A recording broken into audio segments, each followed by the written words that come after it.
You are at a train station where you're heading to the Lost and Found office to retrieve a lost passport. According to an email you received from the train company, what things do you need to provide to the staff?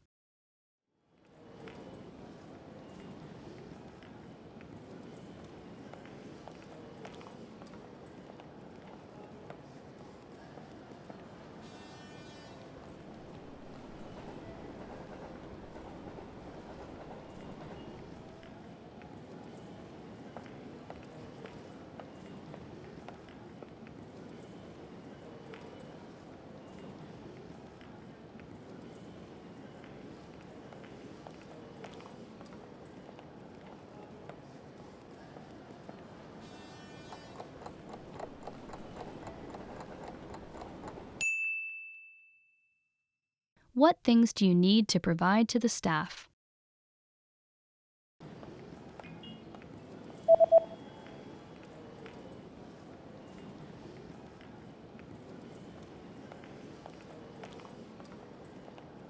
The email says that you need to present proof of identification and to pay a small fee.